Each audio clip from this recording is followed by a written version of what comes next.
jump into it.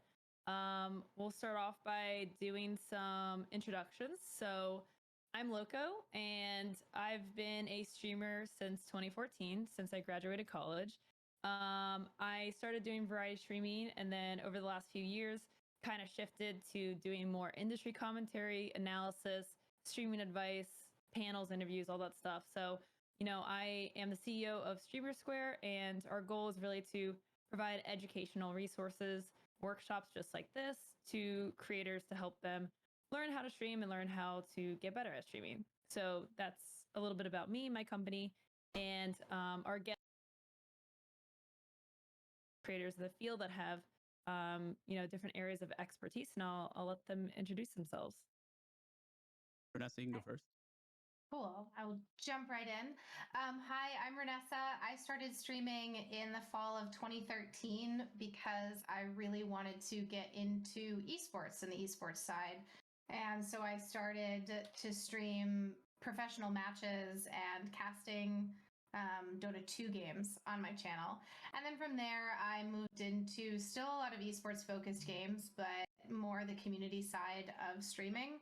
And then I also work a lot in the esports realm. So I do a lot of work with DreamHack and ESL for different hosting at some of their events. And then I'll also do a lot of other freelancing with any esport title I can get my hands on. And my stream for me is kind of the place where I'm not working. So even if I'm playing an esports title, it's the place to have a community and sort of relax and have a lot of fun with games that I have turned into my job. So it's a really fun mix of streaming being a release that goes with my career, but isn't necessarily my career every day. Awesome. On that note, I am Markstrom. I have been professionally streaming since 2015. At the time, I was working in a biomedical research lab and definitely wasn't focusing on stream by any means, but it began to take off and I began to take it more seriously and kind of took the leap of faith to decide to do that over a biomedical master's program that I recently was accepted into to become a physician. So definitely a massive shift, but thankful for that decision every single day. I host a very community-oriented broadcast, and we focus a lot on charity. We work exclusively with Gamers Outreach. I'm an advisory board member as of this year, and we've raised a little over $200,000 for that cause. And they bring gaming to kids in hospitals. So something to kind of marry the two original, passions of mine is a really cool way to bridge that gap. And love what I do. Very thankful to be able to do it for a living, and excited for the future of streaming. Thank you guys so much. So yeah, as you can see, we all came from a science background over here, and kind of almost fell into doing this. And I think that's kind of the beauty of being a content creator is, you don't have to necessarily go to school for it. You can learn it on the side, and, it's a very creative field. So to get into what we'll be talking about today, we're going to be doing not a streaming 101, but more of a streaming 102. So, we're not going to go through the basics of how do you use Twitch or how do you start streaming, but more so maybe some things that you haven't really thought about before. So talking about some pointers on your stream quality and thinking about branding and how that's going to affect the rest of our discussion with the growing your stream segment. We're going to talk about discoverability, both on Twitch and social media. We're going to get into marketing and networking. Obviously, there's a lot here to cover. We're not going to be able to go through everything today, but our goal here really is to give you a solid overview of what it takes to grow. Hopefully you have a notebook handy, take some pointers, and hopefully be better off than when you started. And we're also going to be doing an exit survey. That's going to be really important for us to really gauge how effective this was so that we can make it better and potentially do it again with you guys, bring in some new material. And thanks in part to Redbull, we're going to be giving away some streamer starter packs. So we're going to have 3 of these to give away. This is going to be a 6-month membership to Solarstream.gg. That's my site that I launched back in November. It has over 30 courses, for creators to learn everything from taxes to marketing to community leadership, and everything in between. We also have a Logitech Stream Cam webcam. We have a Blue Yeti microphone, a lighting kit, and we also will be having a Stream Doctor segment as well. So one of the things I do on my own stream is I let streamers submit their own channel and I'll review it live on stream, give some feedback, answer your questions. So 3 people are going to get all of that. So definitely look for the exit survey. I'll be posting the link towards the end of today. So definitely check that out. Okay, so first thing we're going to go through is what I like to call the pre-check. This is basically making sure everything's good to go before you hit the start streaming button. So the best way to go through this really is to go look through your own VODs when you're done, or go through, if you're a YouTuber or your TikTok, look through your own videos and point out some, issues that might be going on with your audio. That's obviously the most important thing. No matter what type of creator you are, audio is super, super important above anything else. So making sure everything is just level, clear, there's no static background. Having clear and crisp audio is really going to go a long way. And then, your picture looking crisp, especially like if you're playing a high FPS game, you want to make sure that, you're not getting any dropped frames, lag, or pixelation when you're moving around. And we're going to talk more about that in terms of bitrate here in just a moment. And the third thing is making sure that you're consistently speaking, even if no one's in chat, if no one's saying anything, or you think you have no viewers, you want to always put yourself in a position that if someone does come by, they're able to engage with what you're doing, and you're not just like sitting and waiting for someone to do that, because more often than not, that person will just leave because they're like, okay, well, they're not talking, so why am I here, right? So to talk about this a little bit more, I want to throw it to Markstrom and Rainessa to ask you guys, what are some things that you remember to check on before you hit the start streaming button? Go ahead, Renessa. My first one is very practical. I always make sure I have probably 3 different drinks near me so that I don't have to get up to get something to drink. When you are talking consistently for hours, you have to always have something to drink. And this is a weird, practical, not technically related, but I found that really helps me stay engaged, because almost taking a drink reminds me to keep talking and enables me to keep talking. So that's probably my number one. Yeah. The only problem with that is like having to go to the bathroom every 5 seconds. That is a risk. I would say step 2 is making sure your bathroom is like really close to where your office is. And that you're really good at muting your mic. Yeah, definitely don't forget that. Yeah, always a concern with a wireless headset, surely. Yeah. On my end, one of the things that I think is really helpful for early streamers, and something that you should try to adopt as soon as possible, is to get used to monitoring yourself. It can be a little disorienting to begin with. If there's a method, either software or hardware, to be able to monitor yourself, I highly recommend doing it. As long as there's no delay on it, it will help you understand how to basically use your microphone the best way possible. So many people I see end up moving around their microphones, and obviously every setup is different, whether it's a condenser mic or a directional mic, like all these things matter. The room matters, all of that.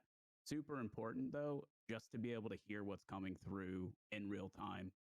This was a huge game changer, at least for me, and helped improve my audio quality overall in a significant way. So I think if you can bring yourself to take a few days, get yourself adjusted, it can be hugely beneficial.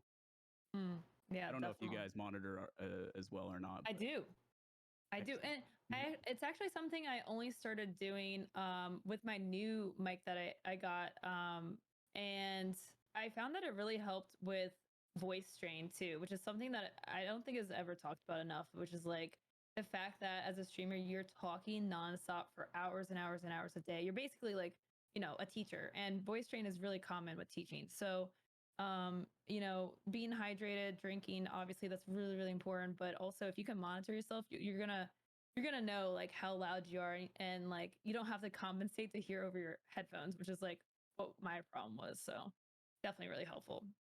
Absolutely. And if there's one other thing I would add for like from a technical standpoint, it is to once you get your audio routing set up correctly on your computer one time, take a moment and take a photo of it with your Oh phone. my gosh, yes. This is a life-changing tip. Any Windows update will absolutely mess up your audio or change your settings for you, and you never know when that's going to happen or be forced upon your computer. Take the time, just take a quick image, and do that also on your OBS with your sliders. There's also a way to lock your sliders for your audio. So once you have everything level and you feel good about where everything is, lock them in place and take that photo, and you will save yourself hours of headache down the road. Yeah, I feel the pain on that one. All right, so one thing I want to talk about with our, little 102 section is setting your bit rate.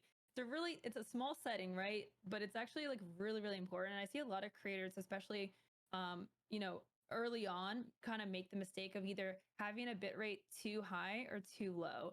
And it's really important that you set it right, because if not, your stream could be unwatchable. If it's too low, you're going to get a very pixelated screen, especially when moving. If you play FPS games, like I've mentioned, you're going to be moving around. Your game's moving around a lot, right? So you need to have a higher bit rate to compensate for that, so that your picture comes through crisp. Now, on the other side of things, if your bit rate is too high, unless you get quality options for your viewers, which means your viewers can choose what resolution to watch at, some people, like those with a bad connection or on mobile, may not be able to connect and may not be able to watch your stream. And mobile is a huge audience alone. So you could be excluding people. So one thing you want to think about is when you stream, if you're not a Twitch partner, you're not guaranteed quality options. So just keep an eye on that and keep tabs of like, okay, do people have this? You can see it on Twitch in the lower right-hand corner. There's like a setting for it. I think you click the cog wheel, you could choose basically watching in the resolution that you're streaming at or in a lower resolution. So if you don't get access to that, if your viewers don't get access to that, you might want to consider, dropping your bitrate a little bit. Now, to figure out like what your bitrate limitation is, you're going to want to look at your upload speed.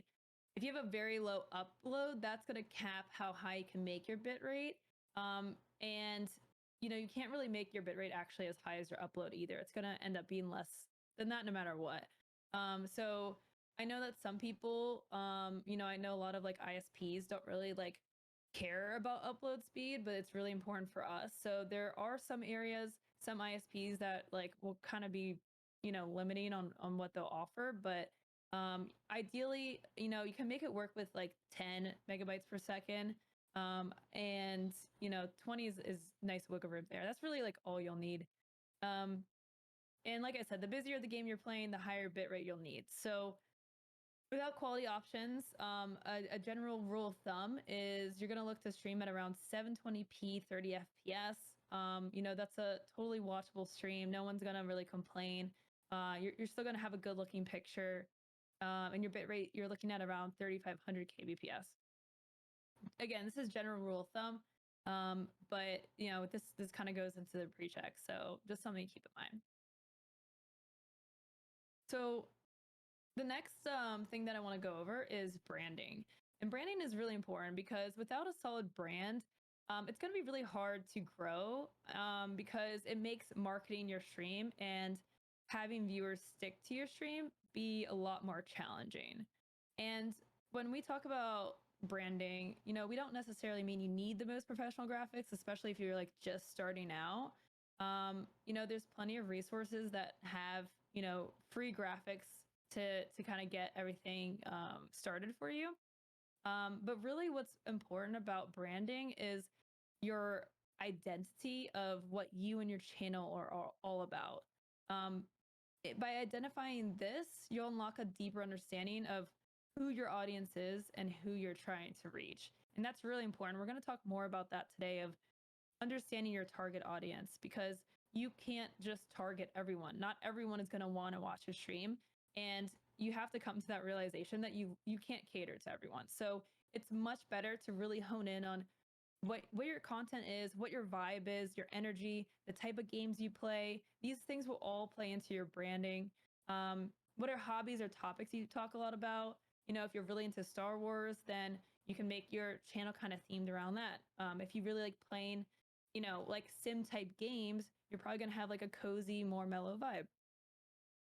All these things will play into what your branding should be, what your identity should be.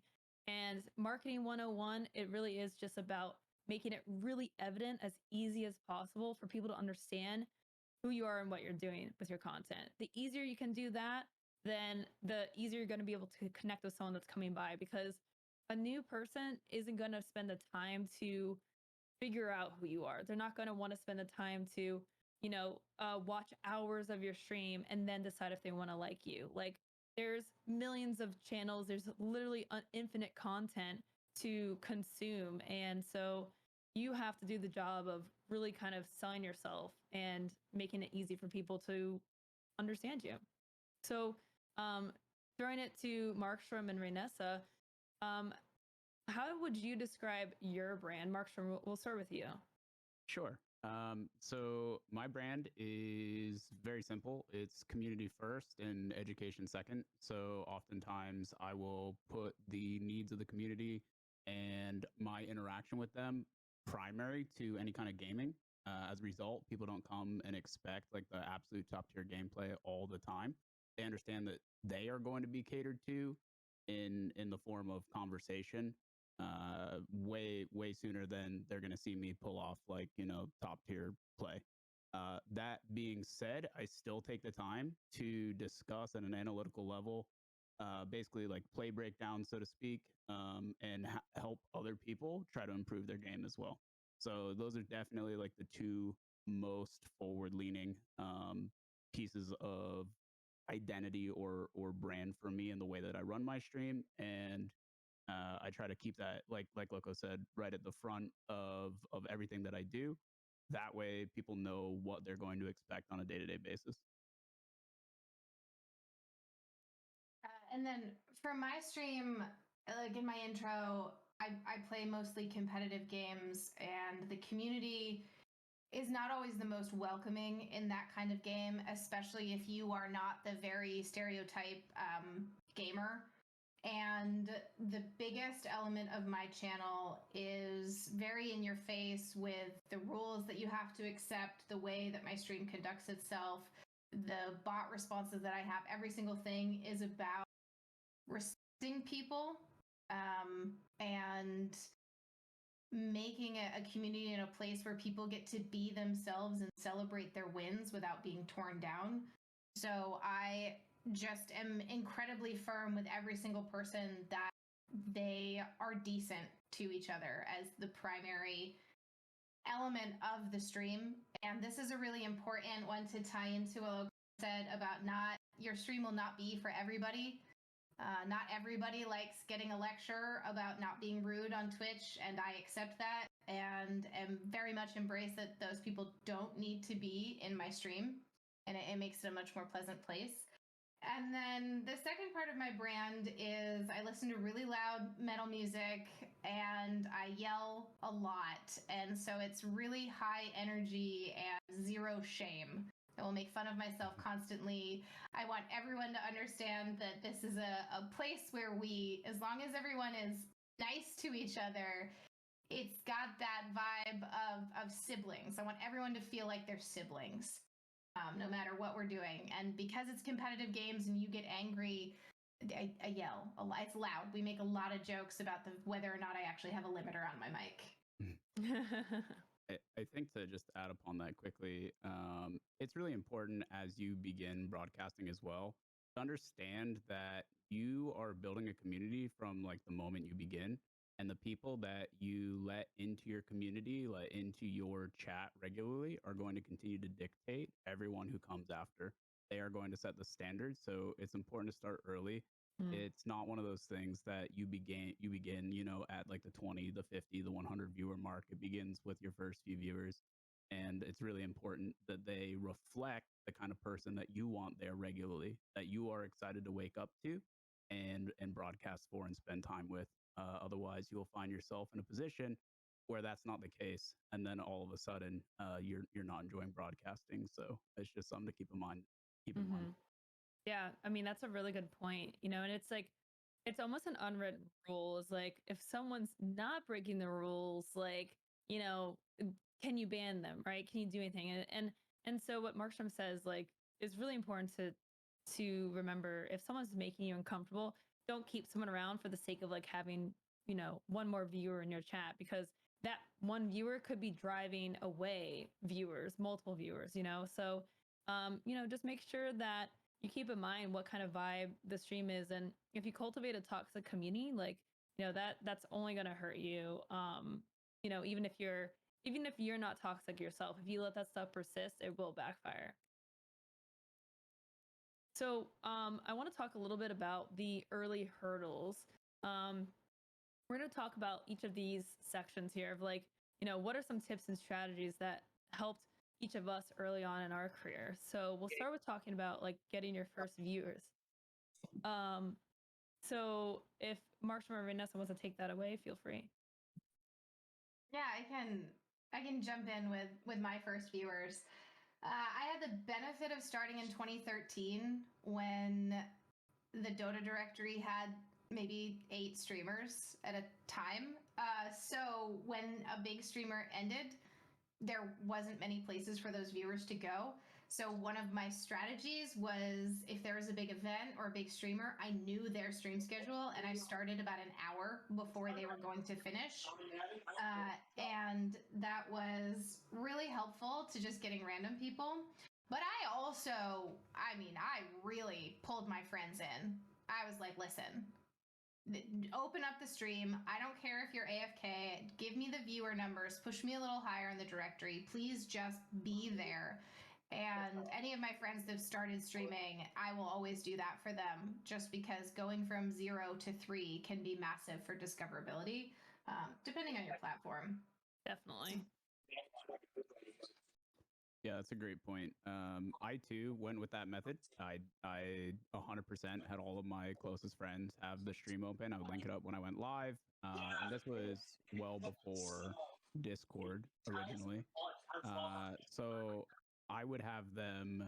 I would actually like post it to like a group Skype every time I went live and have them open it up. Now, obviously, it's much easier to do since I'm sure all of you have friend Discords that you visit regularly, and can even utilize bots to say, hey, I'm going live, and ping your friends to open it up for your lurk. And I would find a few friends to do that with, and just to get yourself above like the 1 viewer mark makes all the difference. Choosing your directory carefully is obviously important as well. You know, I started in Daisy standalone at a time it was very popular, and so did not have the benefit of being high up in a directory list. So one of the things that I did was I focused on different content than all the top broadcasters were doing. So I think that that's a great way to distinguish yourself and maybe attract like-minded people who enjoy the kind of content that you are specifically putting out for that game category. Yeah, in terms of like getting your first viewers, you know, I really liked what you guys said, especially like, you know, just getting your friends to like come into your chat and getting your first few viewers. Like going from 0 to 3 is pretty significant, because there's just so many people that are in that 0-1 viewer category, and that will put you so far down on, you know, the list of whatever game you're playing. And you know, I'll probably mention this a few times, but there's really a huge benefit of being a part of a Discord server like this that's like pretty big and full of like-minded people. That's going to really give you some leverage with networking and like working together to help each other get to your first viewers. And, you know, getting to that 3 marker as well is important, because, you know, you can become a Twitch affiliate. It opens up some monetization options for you. And, you know, kind of allows you to potentially bring in some revenue for, you know, just streaming for fun on the side or something like that. So I definitely like that. You know, talk about choosing what to play. You know, we kind of already started touching on this, and I mean, there's clearly an overlap here, right? Like getting your first viewers and choosing what to play definitely crossover, because if you choose what you play carefully, then it's going to be much easier to get your first viewers. Or if you choose something that's like really saturated, Like if you try to stream Overwatch right now, that's probably not going to go well for you because you're gonna if you find where you would be in the directory, you're gonna be way, way, way down. And if you have to scroll that far down to find where you would place, then how can you expect anyone else to find you? So what I would say to this is you want to play games that you enjoy, obviously. No one is saying to just play what works and whether you like it or not. Like being passionate about what you're playing or what you're doing on stream doesn't even have to be a game. That's always going to be number one. And then outside of that, I see a lot of newer streamers kind of fall into the trap of like just playing whatever whenever and really that's going to make it hard to grow because like I mentioned, there's infinite content to consume and there's a ton of really awesome quality streamers that exist on Twitch, right? So the second that you're playing something that someone doesn't like, they're going to leave. And so because viewers are so finicky, what you really want to do is think about how can you play maybe a genre of games or games that you can be variety but within a certain niche so that you're bouncing around between a strategy game to another strategy game, an FPS game to another FPS game, so you still get to have that flexibility but you're not going from playing Overwatch to playing League of Legends, to playing Animal Crossing. Like, the likelihood of those viewers following you around to all these varied games is um not very likely, so that's definitely something worth keeping in mind too. And one of the other things that I think is really important that I'm sure we'll touch on later as well is that with so much content to consume, you have to give a reason for people to learn about you.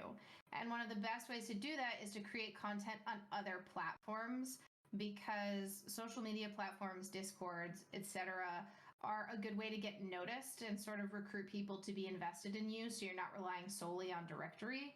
So one of the other things about picking a game is potentially picking something that you can create around. One of the really big things for me early on was I loved to cosplay. And I posted those cosplays on the game subreddit and got a lot of recognition for that and pulled in a lot of viewers. You'll get a lot of hosts from bigger creators just because you're doing something kind of cool. So if you are really good at a game and like being analytical, then creating breakdowns or short guide videos or tips, any kind of game or, like Lowco said, not necessarily gaming content, but anything that you can create content outside of your stream for that will serve as an advertisement to get people to come check you out is really beneficial. And that's one of the ways to stand out in a saturated directory. Yeah, definitely. So let's talk about getting people to chat because that's definitely a challenge too, especially if there's only a few people in the chat. People might be lurking, and as a streamer, it can definitely be challenging to keep talking when no one else is, right? Like a lot of streamers kind of feed off the energy and the vibe of chat, the questions they ask.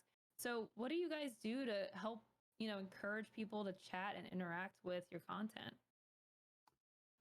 For me, one of the things right away is I created a culture of sitting, drinking coffee, and just chatting in the morning before I get started. That was something that some of my favorite creators from way back in the day began with, and something that made me fall in love with their channels. So obviously, that's something that I wanted to emulate, and it also represented my goals of being a community first broadcaster. So this really gave us like a really nice period of time to learn and engage with each other, about each other, and form a deeper connection than, hey, I'm playing a game and you're watching me play this game. And I think that helped continue to create a culture that I was excited about and excited to participate in every single day. So I think that kind of thing is very crucial. Then on top of that, like coming from a teaching perspective, I would constantly explain inside of the game what I was doing and how I was doing it and why I was doing it. And this kind of just came naturally in a certain sense of like a running consciousness.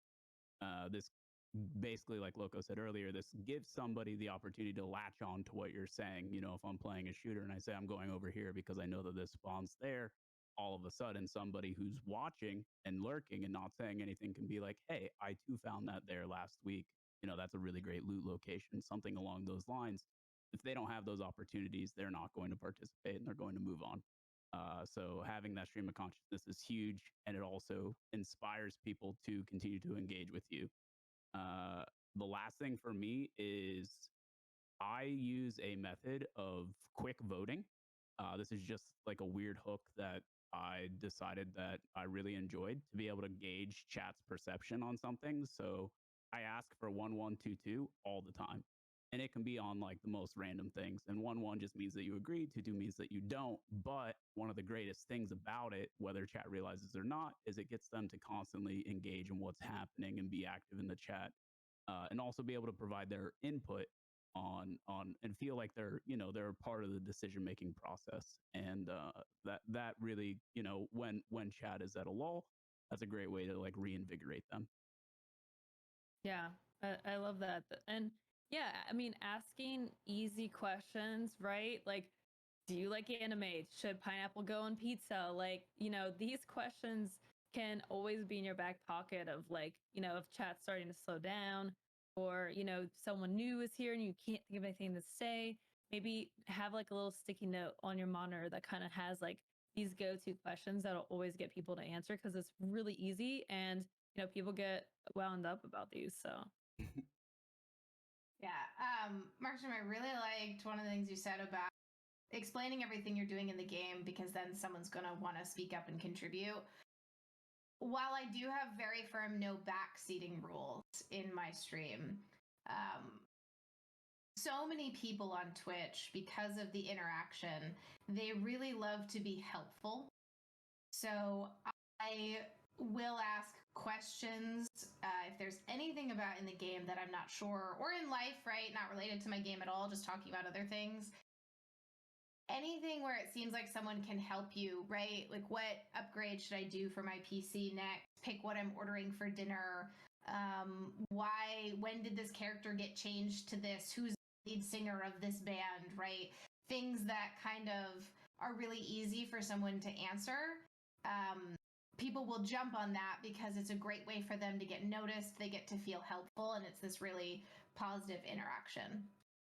So that's definitely one that I employ a lot. I'm scrolling back to when I first started streaming and I didn't have my regulars who keep chat alive no matter what. And I used bots a lot. So I had two things. You always want follow alerts on. You also have the option, it's a little creepy, but it was good when I was just starting out. Anytime someone joined the stream, the bot would say hello to them, whether or not they typed. People who are longtime lurkers don't like this because they don't like to be called out or for people to know that they're there.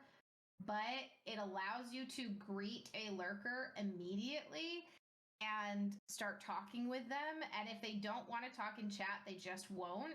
But if they were hesitant, they're getting specifically greeted and maybe asked a question. And that was a great way to get the early ones to engage. But then I also had a lot of pre-programmed bot responses and things that would happen, like really stupid pickup lines related to the game that I was playing, and really sassy or overly angry responses that made no sense, where I would program like 20 different things that would randomly trigger based on words people use. These are really good because it's sort of the shock and awe. So the regulars know what's going to happen if you start a sentence with a certain word. And the new people are really confused by what's going on, and they start asking more questions.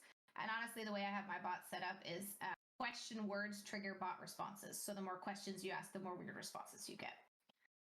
So there's a lot of sort of funny things. There's tools that you can use to know when there's new people in your stream. And then there's automated tools that you can use to really confuse them and throw them off. So they're going to want to stick around and sort of keep trying to figure out what's happening.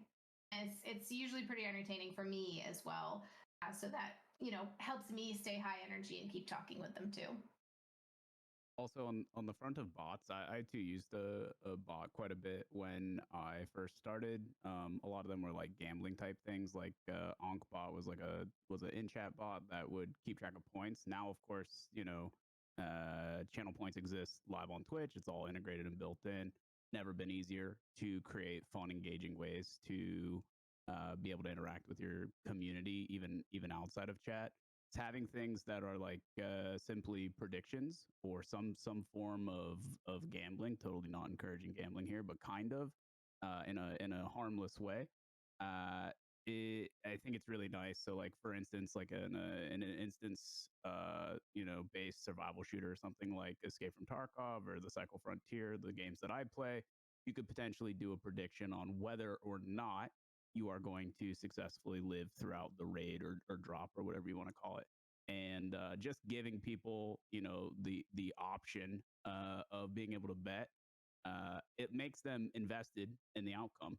And so before, where they may not have been willing to stay through the entirety of the raid or the drop or whatever, the game, whatever it may be, now they have a reason to, an additional reason to. And I find that those things can help surprisingly effectively. Nice. Awesome. Love it. So, so, obviously we can't go through everything. So, one of the things that I built a few months ago was something called Solarstream. And I mentioned this at the beginning, but if you are coming in late, we're going to be giving away 3 streamer starter packs that includes 6-month membership to Solarstream. You can see some of the courses that we have available, from everything from taxes, the PC building, to social media, and even the more technical stuff. So make sure to check out that exit survey. I'll be posting the link to that. And you can check out solarstream.gg to basically help simplify your streaming journey. So the next section is going to be on esports. We're going to talk about this again pretty briefly because we have a lot to cover today. But for those that are looking to get into the esports scene, maybe looking to break in, I'm going to have Renessa kind of lead this section, go through these questions with you, so that you guys have just kind of a better picture of what it's like to be someone involved in the esports scene. Cool. Thank you. So for everyone to know my background right now, I actually work full-time with the ESL on the DreamHack product. So I get to kind of see every single job that is really existing in the esports scene. And so the really cool thing about this is a lot of people see esports and they think, I can be a pro player, I can be a manager, I can be a commentator, caster, host, and maybe I can operate a camera or, run lights on stage. And they think that those are the jobs available in esports. The reality is almost every single job that you're going to have a traditional career path for, you're also going to find in the esports space. There are people who handle marketing, there are sales, there's designers and graphics, there are logistics people who manage warehouses, and engineers who design stage sets and all of that different thing.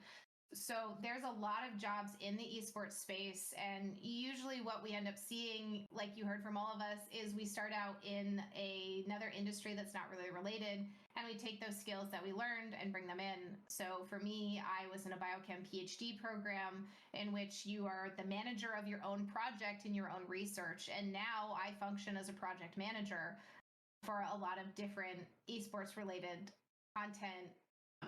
And so it wasn't something I expected. So it's something we can talk about in the Q&A about how you can translate sort of the skills that you have into how it fits into esports. But the long and short of this is that pretty much every single job exists, not just the ones that you see on the broadcast. And that's a really great way to transition into ways to break into these roles in the industry. There are a lot of internship opportunities popping up now that didn't exist 10 years ago.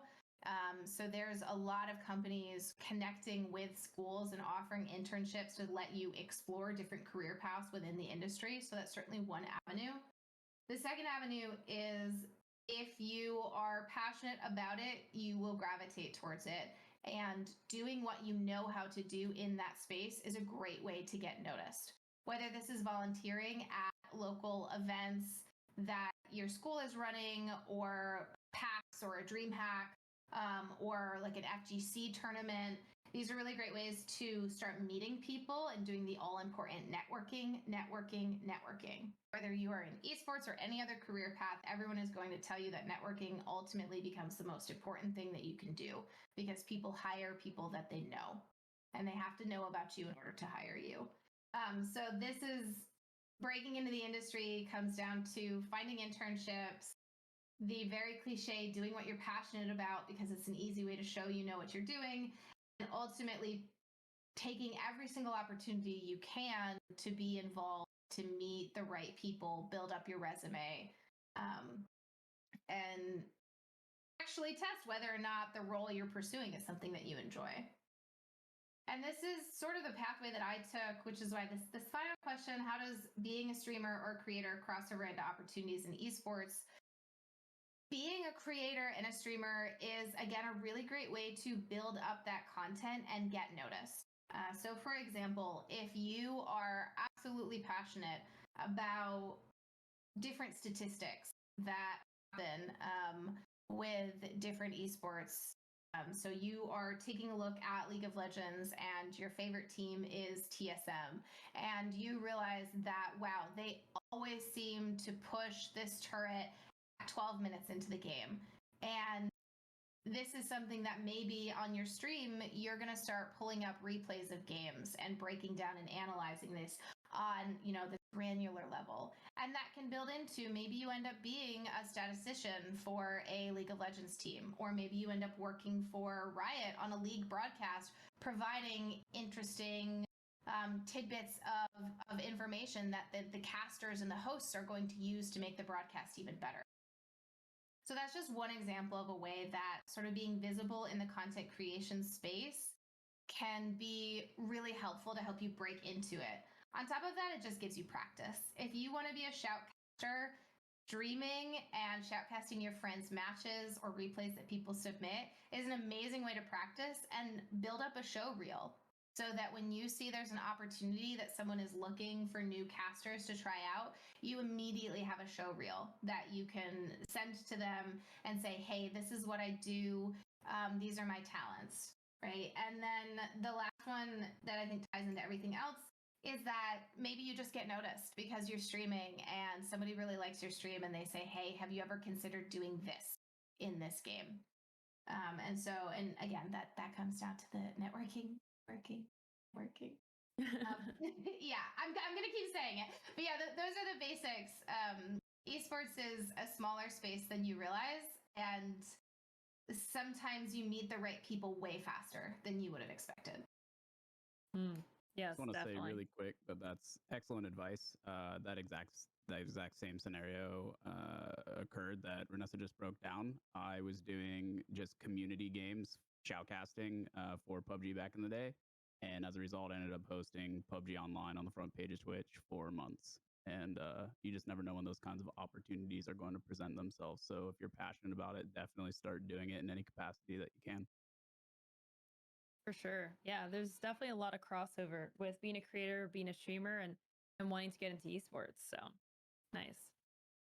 Okay, so we're going to kind of shift into our next area of our discussion for today. And we're going to be talking about growing your stream. Now that we've kind of laid the foundation, with a bunch of different little things, we're going to talk about, okay, well, how do I actually grow as a creator? And if there's any questions from the first section that you want to talk about, just feel free to hold on to those questions. And we'll be utilizing the voice chat, or, we can use our microphones here during the Q&A at the end of this. That'll be probably in about 40-ish minutes, so just look for that. So the first thing that I want to go over with this is a question that I actually got on Twitter a few months ago, maybe a few weeks ago. And someone was basically asking, okay, well, how do I assess, where I'm at with figuring out how to grow my stream? Like, I I feel like I'm doing the things, but I'm not really sure where I'm going wrong. And so this is a list that I came up with when it comes to kind of assessing how, where you're at, and what part are you maybe stuck at, um, and I think it should be in this order too. So the first one being your stream quality. We talked about that first off, right?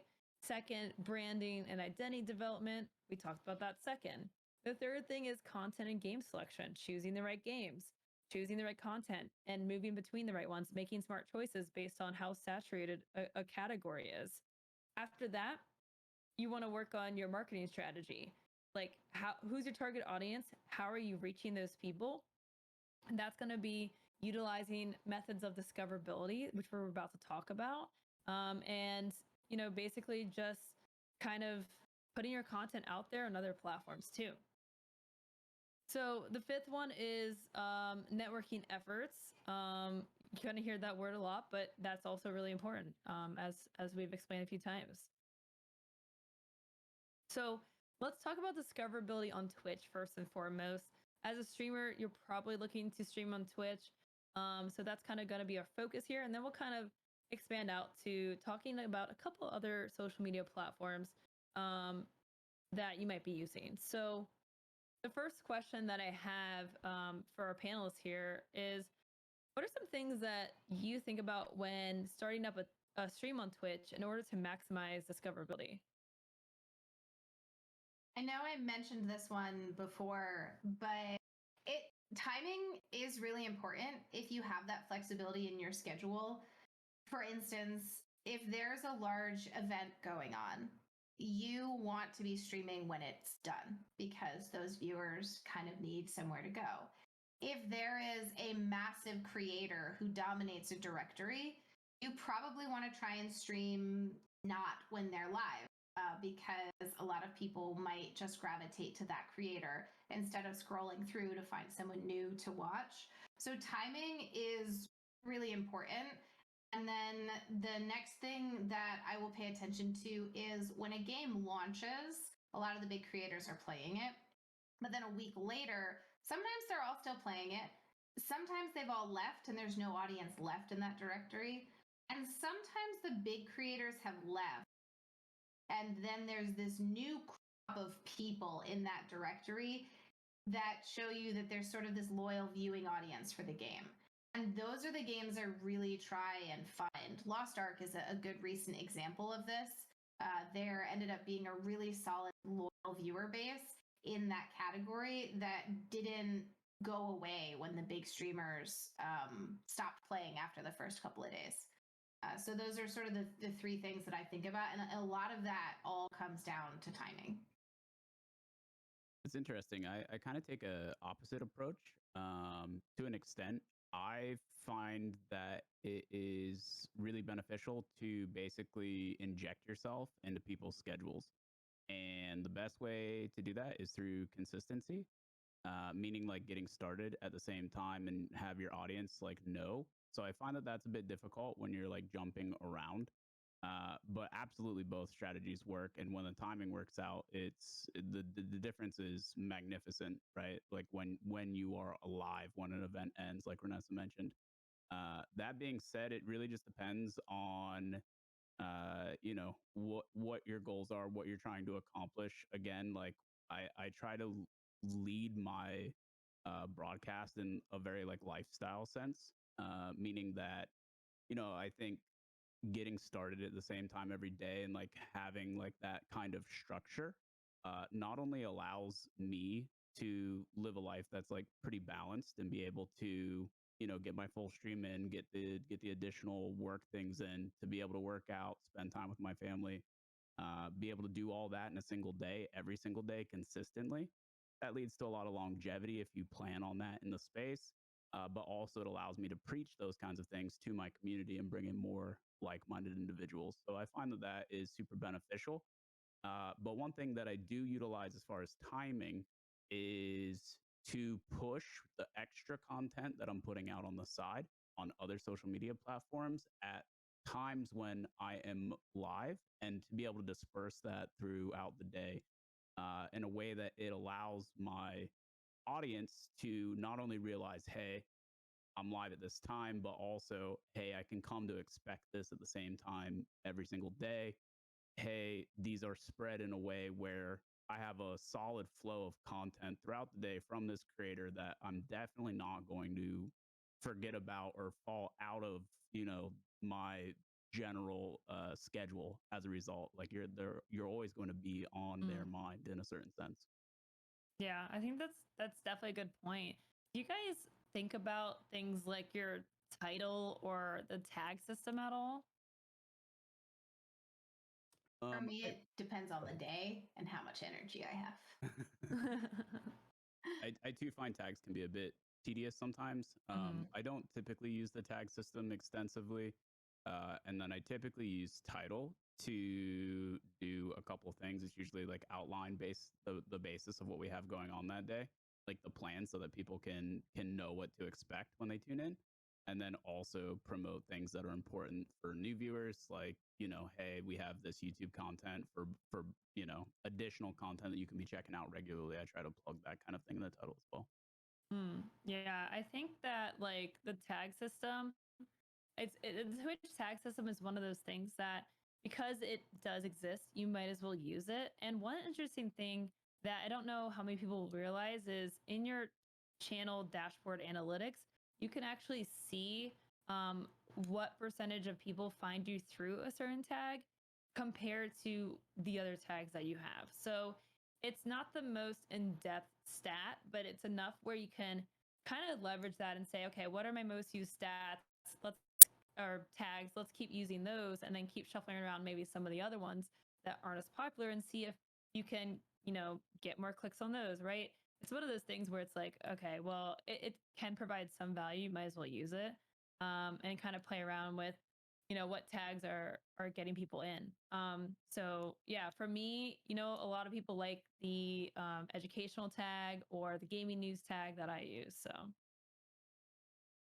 and then to touch on titles, because I will try and change mine pretty often. Titles are actually going to tie back into how I get people to chat. If I don't have anything specific to kind of do the ranting, yelly trademark that I've got going on, then I will have just sort of a meme title that relates to the game that I'm playing. Right. So if I'm playing a lot of ranked, I'll make a trench joke in the title. But sometimes, right, everybody loves to rant about Comcast. It's right. So back when I had Comcast for internet, the title could be like, "Oh, Comcast is the worst," or something completely random. Blame Diane was my title one time, and that has turned into a 7-year-long meme that continues. So it'll be these weird titles that don't make sense to anybody, and they'll come in and they'll be like, "Who's Diane? I don't understand."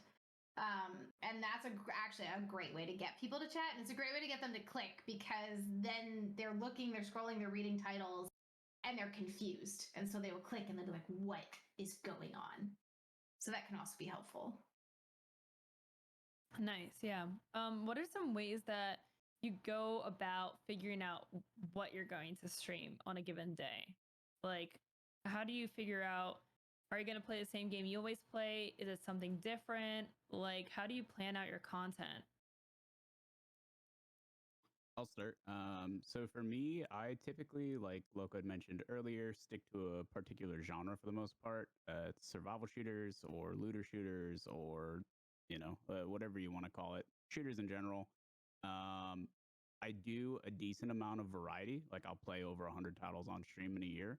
That being said, I still start with the exact same content that people can come to expect. And I basically build my viewership throughout the day to a certain point, and then when I'm going to check out the variety content, I'm basically much higher in the second directory as a result.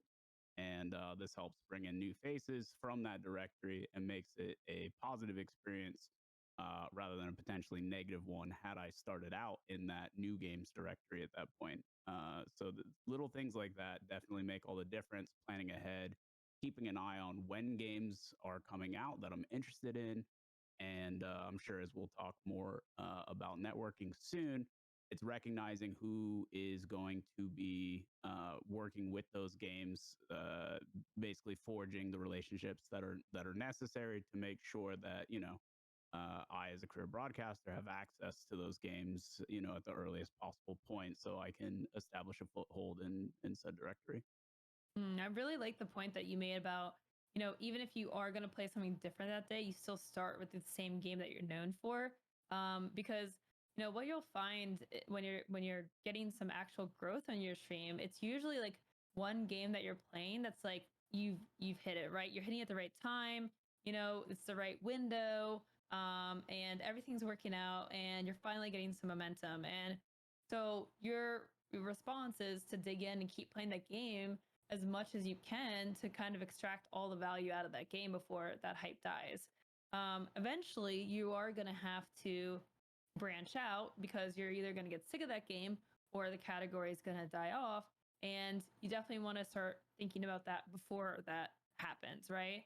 So, when you make your move, as Markstrom said, definitely, start with the same game that's going to get the people in the door, and then kind of like, give it a few hours, like 2 hours in, then maybe do the switch then, and do it like so fast that you're into the next game. It's kind of like, a sleight of hand. Yeah, like really it is. So, but it's definitely like a huge difference versus starting with something different. People won't even give you a chance. At least that way you have a chance to kind of win some of those people over into the new game that you're playing. That being said, too, I think it's really important to make your content about you as a person. It's not something that we've really touched on, but I do think is really important. Being the center of your broadcast is hugely important. Recognizing like the persona that you want to put forward and having that be the content, like Renessa explained, she's very staunch in who she is as a person and the kind of content that she's going to put forward to her community. And as a result, people know what to expect, and that's the core, central part of her broadcast. And as a result, it probably matters a little bit less what she's playing that day, which game it's going to be, because people are there for her, not a specific game. This also provides a ton of longevity. It makes it a lot less scary when you have to introduce variety, which eventually everyone is going to have to do because none of these games last forever. Mm-hmm. And your piece of advice for start with your core content and switch is amazing. It's perfect. I'm going to echo that. And then expand on it as well. One of the things that I found is if I switch my game a lot, it's not nearly as compelling for people. So if I go from Witcher to Dark Souls to Lost Ark to Animal Crossing 2, right? If I'm jumping all over the place and people don't get to see the journey, or if I play a story game off stream and I come back and I'm at a different point, that will actually tune out regulars, which is really what you don't want to do. So I have sort of established that if I start a game on stream, I need to keep playing that game. It doesn't have to be every single day, but there has to be some level of consistency, and I can't play 5 other games. I sort of have to have it as a constant for at least a few weeks so that people can experience the story and experience my journey with it. Even if I personally like to play a bunch of different games and kind of can't stay on one for too long, that is the compromise I kind of come to with myself, is that when I played Dark Souls, I played my main game, Dota, and then the only other game I played was Dark Souls for months until I beat it. Because I found when I mixed other games into that, people immediately tuned out. But when I consistently was playing a second game, they stuck around. And it doesn't matter what that second title is. I've done it with several titles now, and I do get retention, but I can't do it with 3 to 6 titles at once. I really have to kind of narrow in on a couple. Yeah, you definitely don't want to like be, especially in one stream, like be switching around too often. I see smaller creators do this either because they're bored or chat's not popping instantly, or they're not getting any viewers. But it takes time for a game to really kind of see the results of whatever category you're in. You're not going to figure that out in like 30 minutes or an hour, because basically what you're doing is the new people that are there haven't watched you enough to warrant sticking around for whatever you're going to switch to. And you're not building any sort of recognition in that category. So definitely like kind of trying to stay focused. And this kind of goes back to the whole branding and understanding who you are and what you do. Just kind of hunkering down and giving a game a shot for like one stream at least, and then seeing how that goes before you just switch every hour. So let's talk briefly about rating and hosting, because Twitch has developed in-house features for rating and hosting other creators. And I want to talk specifically about what this means for discoverability and how you utilize rating and hosting to help other streamers get discovered, and why do you care about that?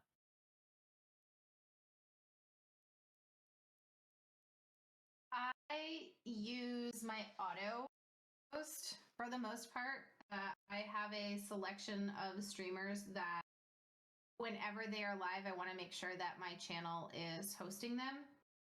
And that will be the majority of what I do, because I think it's really important to highlight.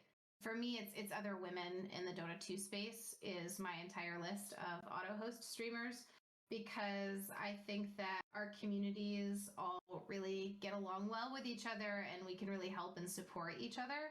And that's really important to me.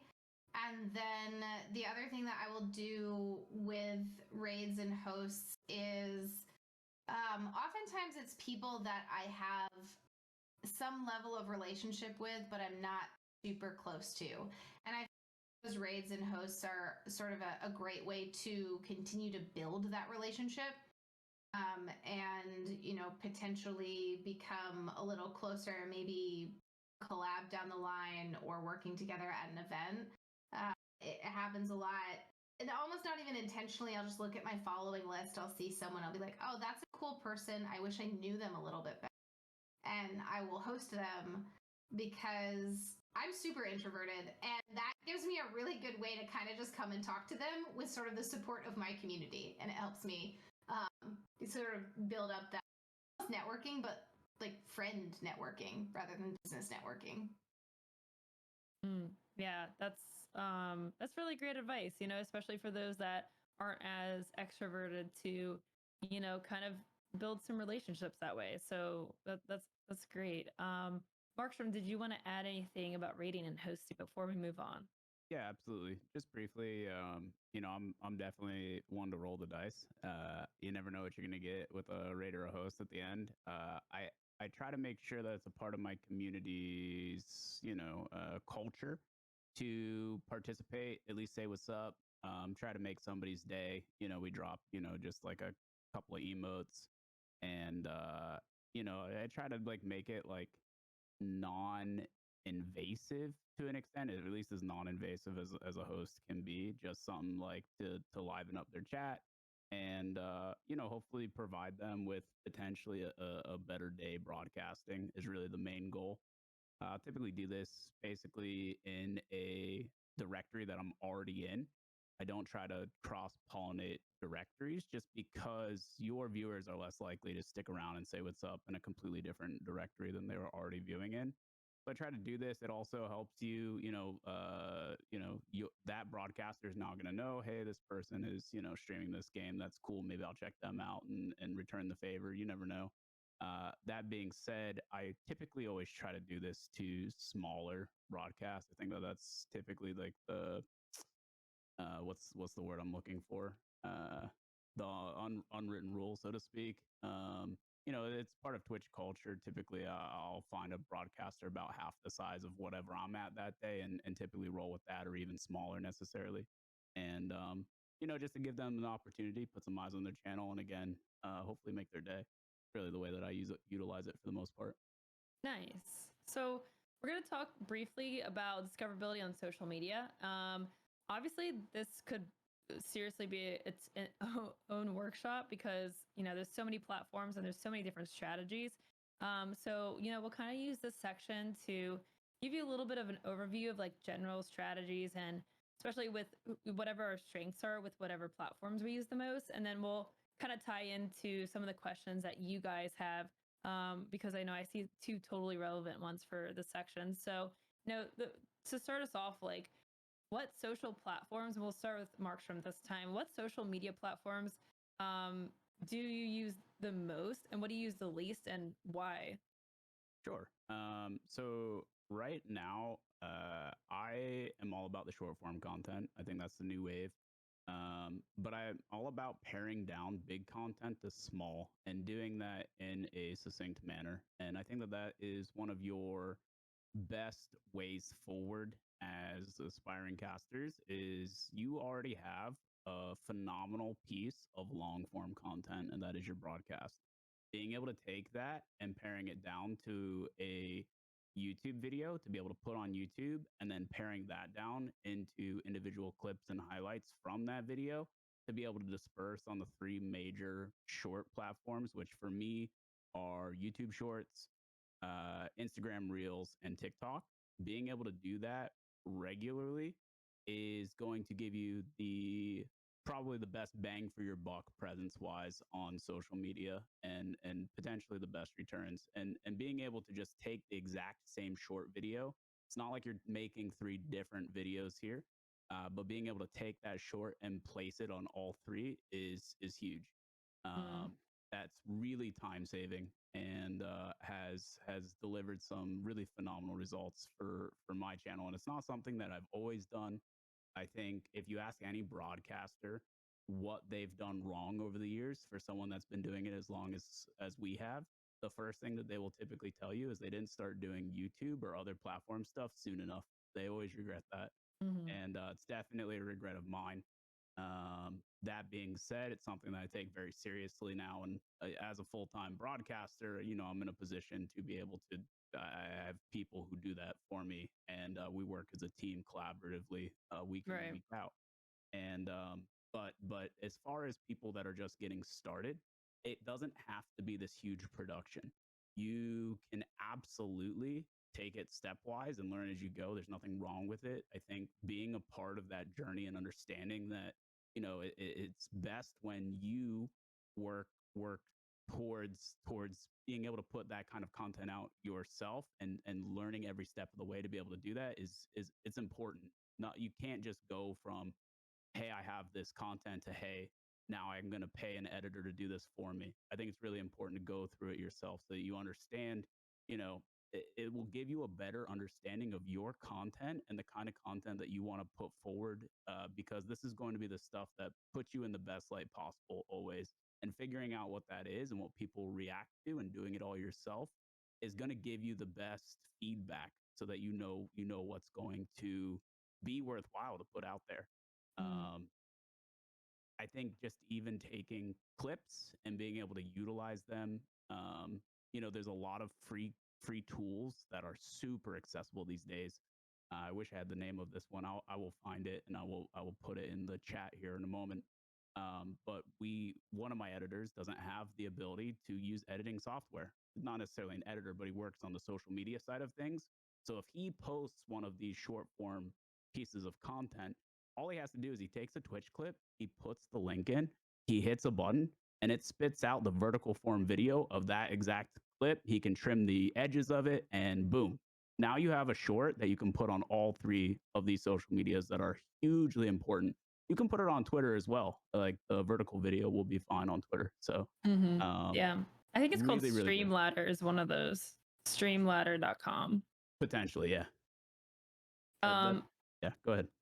yeah, no, I mean, I like really like exactly what you said. Like, I mean, I would say it twice over, honestly. Like, short form content really is key. We'll kind of talk about that with marketing as well. I think those are hugely important. And also, like, think, when we talk about all these things to do to grow, like, we're not saying, hey, you have to do all these things and do it all at once, because we have people that work with us and we do this full time, and I mean, most of you guys are in school and you have a million things to balance, so it's not really realistic to try to do everything at once. So, what I would say with using social media is you need to pick like one main platform. So if you want to be a streamer, then Twitch is your main platform, and then pick one other platform that you're going to focus on, that you're going to market to get people to your Twitch stream. So that could be based on your strengths. If you can edit your own videos, if you're good at finding clips, then you can basically extract a lot of value out of the stream that you've already made and repurpose that for the short form content. If you like doing cosplays, you're probably going to want to use Instagram or Twitter. If you're good at doing skits, then TikTok might be your best avenue. Reina, so what about you? What is your go-to social platform? And maybe what is your least platform and why? So, one that we haven't mentioned that I think is unbelievably beneficial depending on the game genre you want to be in is Reddit. And the benefit there is it is not reliant on your existing follower base or really a confusing or hard to understand algorithm.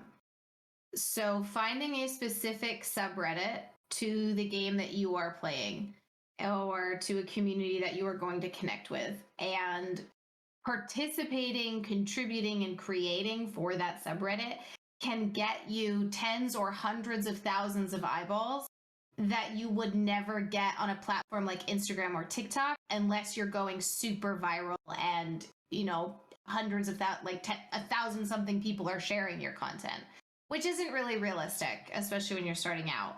But something like Reddit it's a little bit like TikTok in that you have the potential to reach hundreds of thousands of people within 5 to 10 hours. And you're not going to be able to do that with sort of a normal feed post on any other platform.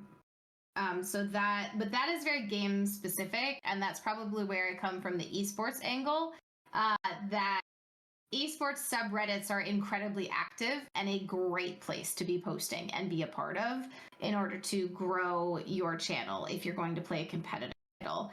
I don't have as much experience with sort of a more variety non-competitive titles. So Reddit's a great one to think about. And then the comment, I also, short form content is the most favored by pretty much every single algorithm and platform right now. They're all pushing it, right? Like YouTube is going to put your short in front of way more people than they're going to put a video, even if they are the exact same thing. Uploading it as a short will get you more eyeballs. One of the great things that you can do, though, is set a hotkey, clips things in your stream. And when something happens, hit that hotkey so that you do not have to go back through a broadcast to find it. And then batch your content. I can sit down and go through my clips from the last month and spend 4 to 6 hours batching content for the next month and putting it on every single platform that I have with the appropriate captions and everything. And that has been really, really nice because trying to remember every single day to go find something is not realistic. But having a chunk of time to go back through all those clips you've already made and then batching your content and scheduling it is an amazing process that has made my life a lot easier on that front.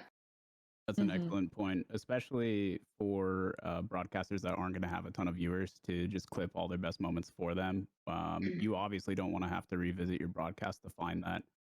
What Renessa is specifically talking about is called replay buffer, and you can look. I'm sure there's plenty of guides that exist on that front. But yeah, hugely beneficial, and also something that I utilize to be able to capture a moment after the fact and know that you have it. And that being said, this will require a little bit of editing proficiency, but it's 100% worth it in the long run to get just like the absolute basics down to be able to take that and produce and be sure that you can produce all your best moments and get them out there in front of a bunch of eyes. You actually should be able to just set a hotkey to clip it on Twitch for you. I think that's a I see what you're talking about. Yeah, you just make a Twitch clip and then you can go in and you can edit the clip that you made, download it, put it up into Streamladder, etc. what is the time max on that? The 60 seconds? So when it'll auto clip for you, so for me, it creates a 30-second clip, which usually doesn't actually get the part of the clip that I want, but it essentially functions as a timestamp. I got So I it. go back, I watch the clip, and then you can click watch full video, and it takes me to my VOD where that clip was made, and I will then make a new clip, title it, and batch it from there. That's a great accessible way to do it. Nice. So let's we're getting close to our Q&A time, and I'll be posting a link to the exit survey. That survey will enter you if you're interested in winning a streaming starting kit. So look out for that. That's gonna be posted probably in about 10 minutes. So but we are still gonna go over some marketing and networking tips. We've kind of covered a lot of this so far, but there are still some really important things to really think about when it comes to marketing. So a new slide here, talking about the marketing basic principles.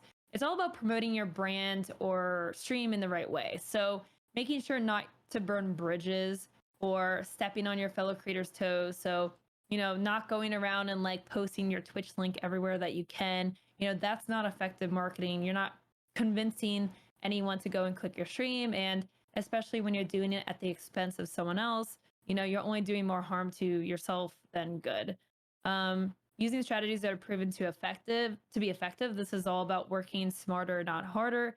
Especially as students, your time is super valuable, super limited. So, we have to figure out what the best things are to do with your time and then maximize that. And then finding the right people. This is about finding your target audience so you're not wasting your effort trying to get just anyone through the door, but the right people, the people that are more likely to stick around, the people that are more likely to engage. So when it comes to reaching your target audience, there's a couple of questions that you want to answer. So the first one is, who is your stream for? Is it for families? Are you family friendly? Is it for, more mature content? Do you swear a lot? Are you hardcore? Maybe you're competitive. Maybe you're coming from the esports angle like Renessa, right? Who are the people that are going to want to watch your stream? And then how do you reach your audience is, the next part. Like, where do these people exist? What platform do they exist on? Younger people tend to be on TikTok. So if you have maybe you have a high energy, maybe you're playing Minecraft, maybe you're just doing something that really connects with a younger audience, that's probably where you're going to want to land your marketing tactics. Twitter, there's really a lot of niche communities over there. And then, I gave YouTube as an example. If you're a hardcore gamer, Reddit is another great one that was brought up because, people post guides on YouTube and, people build entire channels around a single game. And so it's a great way to kind of connect with, people that are kind of looking up how-tos and let's plays and gaming news and stuff like that. Okay, so how do you target them now? Like, actually, how do you go about doing this? So we talked about a lot of these strategies, being on brand. If you're tweeting using Twitter and tweeting out things, and you're a family-friendly channel, you're probably not going to want to be posting profanities left and right on Twitter, right? That's not on brand for you. So same thing with going on TikTok. Like, I think a lot of creators who stream and then try to use TikTok, they try to do two complete different things. And if that works for you on TikTok, that's great. If you really like doing skits, that's cool, and that can become its own thing. But if you're trying to get that crossover, then as Markstrom said, like, utilize clips and take actual samples from your content and post them. People love bite-sized content pieces. It makes it super easy to digest.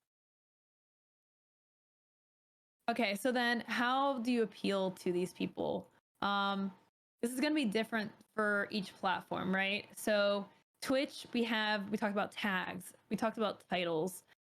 TikTok has hashtags.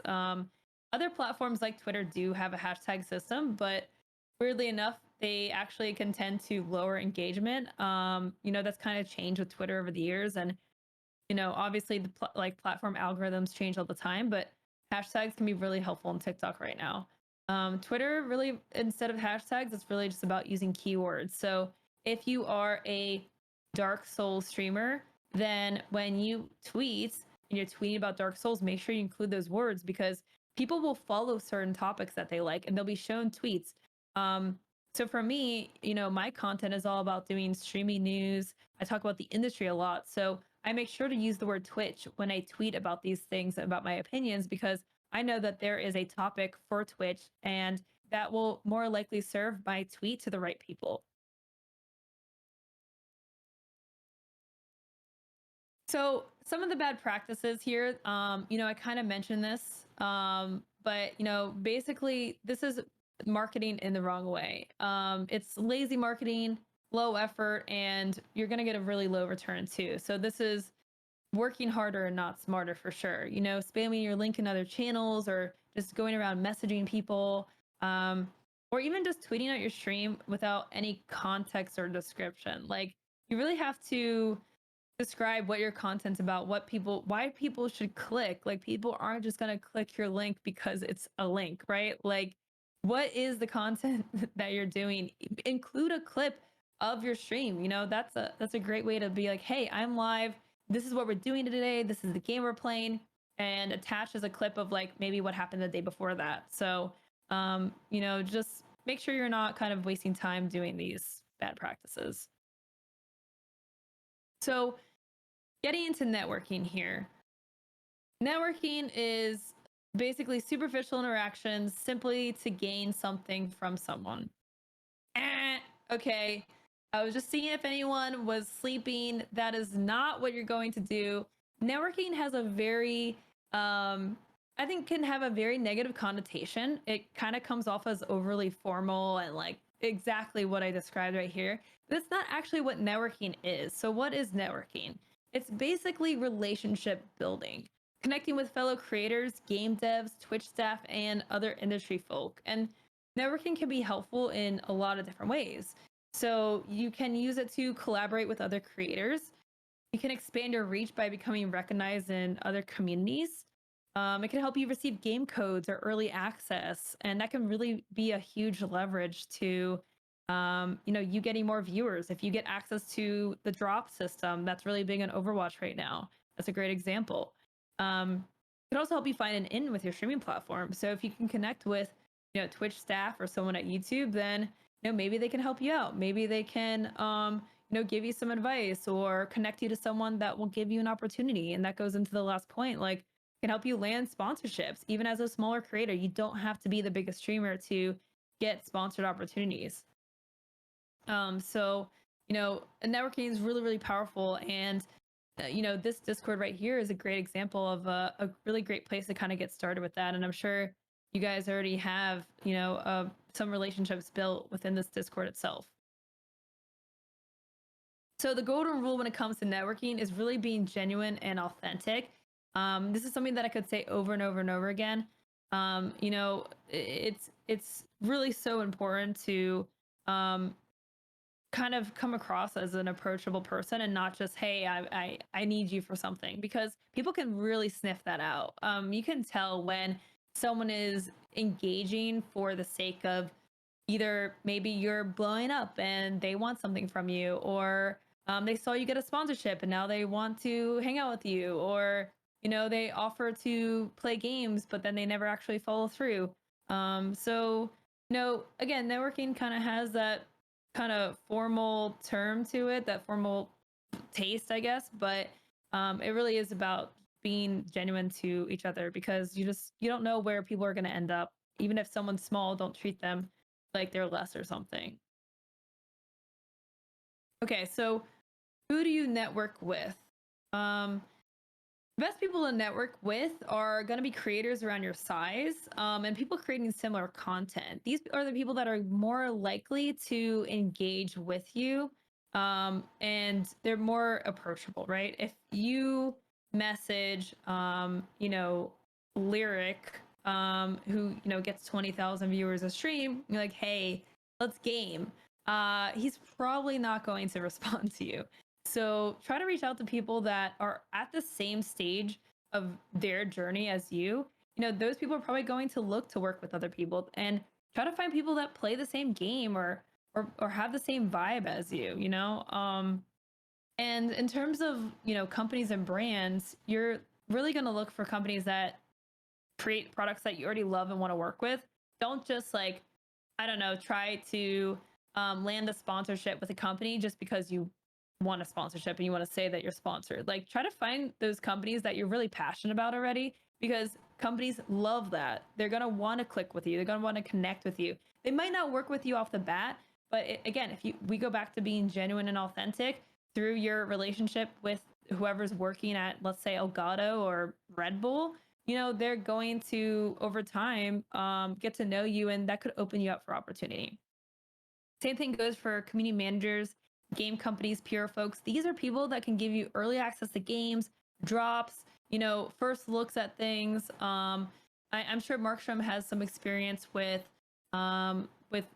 getting basically exclusive access to something, or like the PUBG tournament that he did that he got connected to. Markstrom, if you want to talk a little bit about that element and who you choose to network with. Yeah, absolutely. So first and foremost, just as a complete offshoot, but also still super relevant, is I created a stream team for people that were 100% within my same vibe, creating the kind of content that I loved, very community focused, super welcoming, people that I'd really come to click with over the years. And that was a great way to kind of cross pollinate our communities, knowing and trusting one another, and also help solve each other's problems, meet weekly, play with each other. I find that having that peer group of people that are around the same spot as you is hugely beneficial. That being said, on the side of like companies and game devs and stuff, yeah, I think I've kind of established myself as this like instance-based survival shooter. And I try to be a pillar of the community in a way that really promotes the best um, promotes the best experience for the sake of the consumer and the dev company, because oftentimes the relationship between the two are very tenuous. Everybody wants something different out of these kinds of games. And so trying to bridge that gap and make all parties happy is kind of a role that I've taken on over the years. And so as a result, I end up working with a lot of these game devs that are in the space, and try to make sure that they are making the correct decisions for themselves in the future of their game, in a way that's going to make the community happy as well. Try to relay good information, because again, another one of the symptoms of this tenuous relationship and a lot of mistrust over the years, due to all of the early access games that have came and flopped before them, is that there's just not a certain layer of trust. So being transparent and providing the right information, the correct information, and not having a bunch of misinformation be spread throughout that community is really key. So that's like kind of a role that I've taken on, and as a result, I often get certain exclusive interviews that are really great, and I'm very fortunate to be able to take part in that, and also help facilitate that kind of transparency between the two communities. Also like early access can be hugely beneficial. Having that ability, like Lowco mentioned, to be able to play the game before others really helps you expose your community and what you bring to the table before a directory is saturated. So that can really help you kind of hit the ground running when it comes to whatever niche you choose to stream in. Nice. Rena, so what about you? How do you find the right people to network with? Like, how do you go about I guess knowing who to network with? I've been almost fortunate in following or meeting a few people that are amazing at sharing opportunities. And so it can be hard to find, but once you find the right people, they will retweet every single indie game dev looking to build a list of creators. They will share every time someone is looking for a creator to feature or interview or work with or join their tournament or right. For instance, Twitch Rivals actually, individual project managers for Twitch Rivals will tweet out, "Hey, I'm looking for people who stream X game. Who's interested?" And it won't be Twitch sharing it, is ultimately what happens.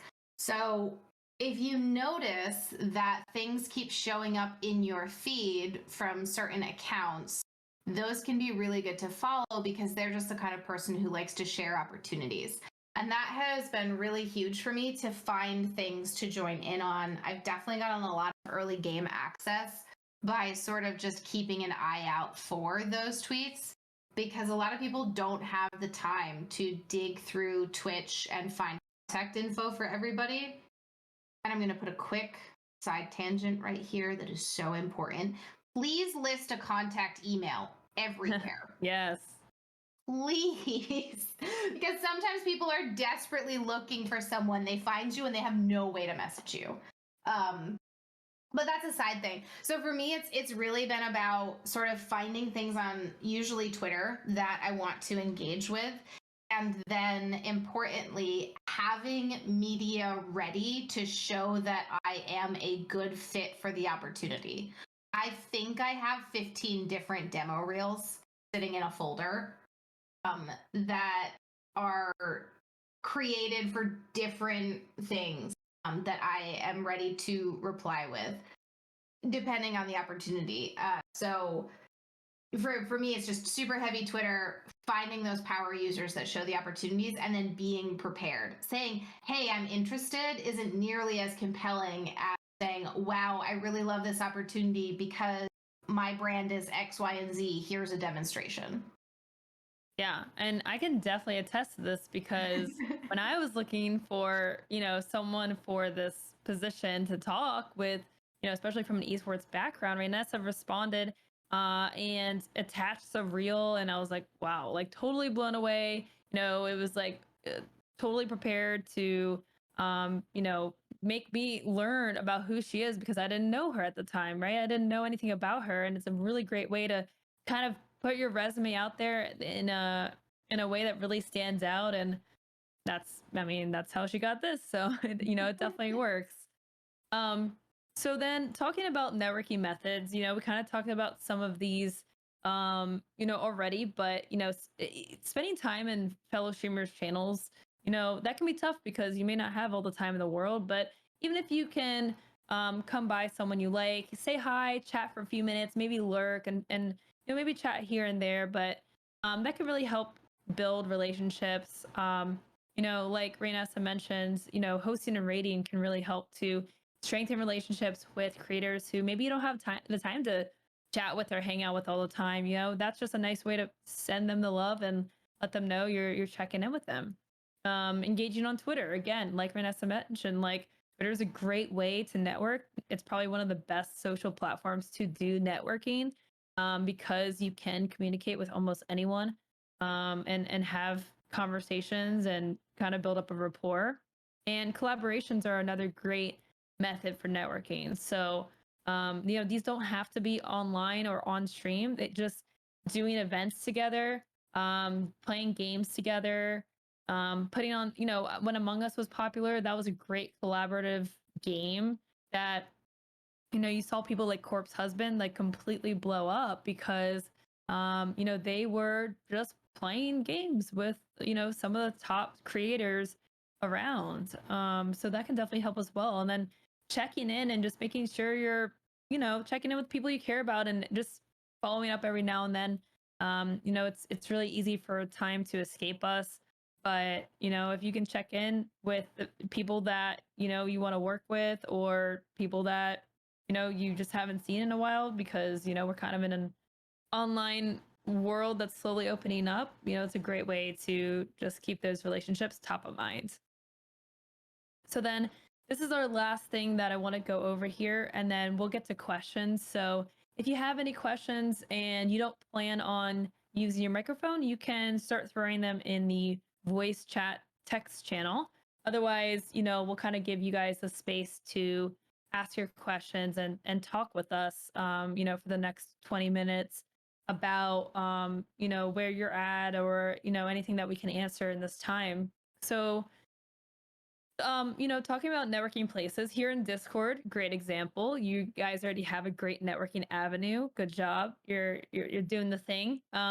Local meetups also really great. I'm sure that you guys, you guys are in a physical campus, so that's another plus. But there's Twitch meetups as well. I'm not sure. I would guess that there is a Dallas Twitch meetup, but I know a lot of those meetups kind of went in hiatus because of the pandemic. I know that some are opening up, but Twitch definitely has local meetups that you can try. There's also like gaming and esports bars. Conventions are also a really great place. And the reason why we mention these is because the in-person aspect of being able to connect with people is huge. I'm sure Markstrom and Renessa can talk about this, about the value of actually seeing the people, especially when you spend all of your time like, behind a screen and just being a username in chat, right? Yeah. I can, oh my gosh, I can link to this directly. So a huge passion of mine is music. And I mentioned I work for DreamHack, and this is going to be a little bit of a plug. But the last physical DreamHack that happened was in Dallas a couple of years ago, and by simply being at the music concert, I ended up meeting one of the opening bands and becoming friends with them, talking for hours. And we've done over the past 2.5 years probably a dozen different collaborations because I was there and I was interested. And that will do so much for you to build relationships, whether it's someone that you already know but don't know that well. Putting a face to a name is massive. And then if it's something that you want to get involved with, sort of just being there and being able to talk to people and naturally fit into conversations forges really strong relationships that I never would have been able to do by just messaging one of these guys in the band being like, oh, hey, I liked your show. They'd be like, cool, thanks. And then that's it. So there's a lot of power to just physically being there and being able to sort of show your passion and get excited with someone else. And that forges a really strong bond.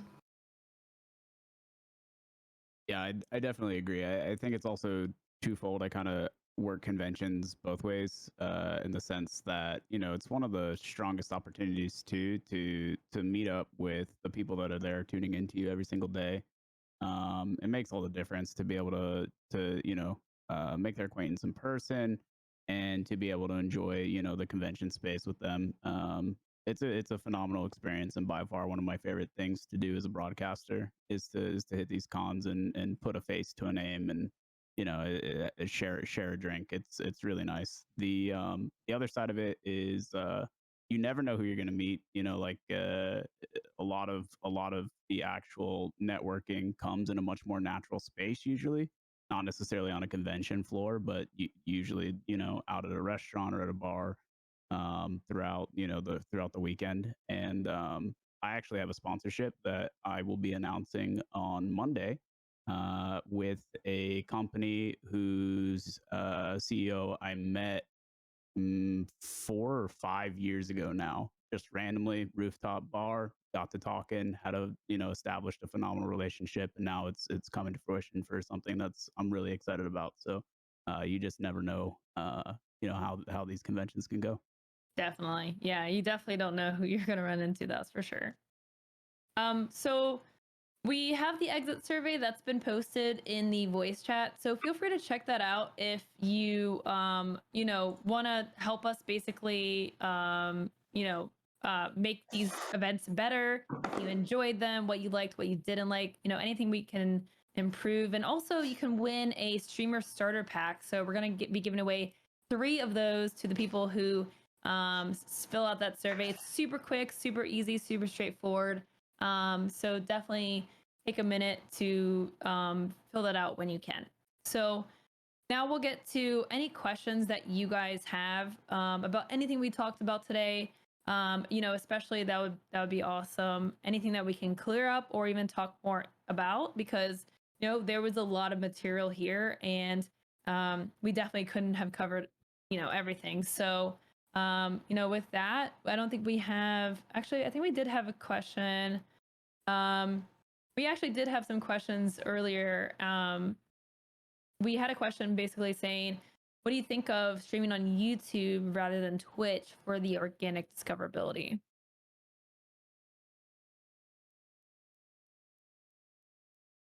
It's an interesting one because I believe, a stat at the start of the year that was taking a look at growth of the platforms in minutes watched, users on them, and everything. And Facebook and Twitch both showed growth in 2021 as compared to 2022. And YouTube actually saw a significant decrease. I think it was something like a 30%. I'd have to go and look at the exact numbers.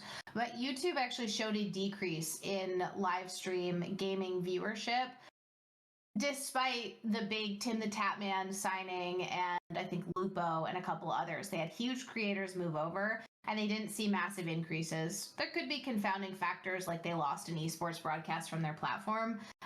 But I would honestly say that while YouTube is an amazing platform for shorts and transforming your content into VOD content, however you choose to edit it, if you are looking for growth potential outside of the saturated and hard to be discovered on Twitch, I would actually recommend Facebook. It has shown some of the largest growth numbers, and Facebook is massive in other regions of the world. So Twitch is a very sort of North American and almost FPS centered platform when you look at a lot of the stats. Facebook, because of how they operate in Southeast Asia and South America, oftentimes to use Facebook on your phone, it doesn't cause any data charges. All of those regions gravitate to Facebook, and then Facebook is making a huge push to actually engage in more Western audiences, North America and Europe. So I think they have a lot of incentive to help out their creators, and just a lot of the numbers that I see are favoring Facebook streaming the most. Ultimately, I do think it's going to come down to the game that you want to play, though. There are different game strengths for different platforms. Yeah, Facebook is huge for mobile. So if you're a mobile game streamer, that might be a better avenue. In terms of YouTube, if you have a YouTube channel, then streaming on YouTube can make a lot of sense, especially if you have a big audience, because YouTube is great for that, basically all-in-one platform of live streaming, videos, and then short form content with reels. That being said, there's a lot to maybe think about when it comes to discoverability and not having the same features as Twitch, or maybe the community isn't as big over there. So if like a lot of your friends are Twitch streamers, then you might be left out over there. If you're just starting streaming, it doesn't hurt to stream out to multiple platforms to really play around with what makes sense for you. If you plan on going hard with YouTube, maybe you are very proficient at video editing, that's kind of like your big passion, then it can make a lot of sense to maybe just stream over on YouTube and have that double dip factor. So hopefully that helps answer your question. And then I think we had another question about using TikTok to promote your streams. I think we covered that actually pretty well. But yeah, leveraging your existing content to create short form content elsewhere is a great way to make the best use of your limited time. You've already made the content that exists, and then it has the best crossover, right? TikTok, in my opinion, is right now the best platform for discoverability. It really does give everyone a chance to get discovered and hit it off if you do it right. But it can be very time consuming because they do reward those who post daily, sometimes multiple times a day, actually. So it can be a huge strain, but also, it's kind of hot right now. So yeah, we will take any questions if people want to open their mic up and ask away. Yeah, I got a question. Yeah. So there's agencies out there. So I'm a partnered streamer, and I stream for some basically like a board game called Catan. But basically, there's agencies out there that were willing to essentially take a cut of your YouTube revenue. But what they'll do is they say, we will make YouTube videos out of your content, and as a result, we take well, there's different models, but they'll either take a cut of the revenue, or they take or you just pay them like a flat fee per month. I guess, what are your thoughts on that as like a streamer and stuff? Yeah. So my thoughts are, if they are, offering you a service, and that service can increase your revenue by X amount, and that's higher than, the percent that they're taking, then, that can definitely help. I mean, especially if, you don't like editing or you're busy with other things, right? Like, I mean, if you think about, you're a partner streamer, you're a business owner, and what are the things that only you can do and what can you outsource? And so that can really be beneficial to have a service like that. If you're not making a lot on YouTube, then you don't have a lot to lose if they're taking a percentage.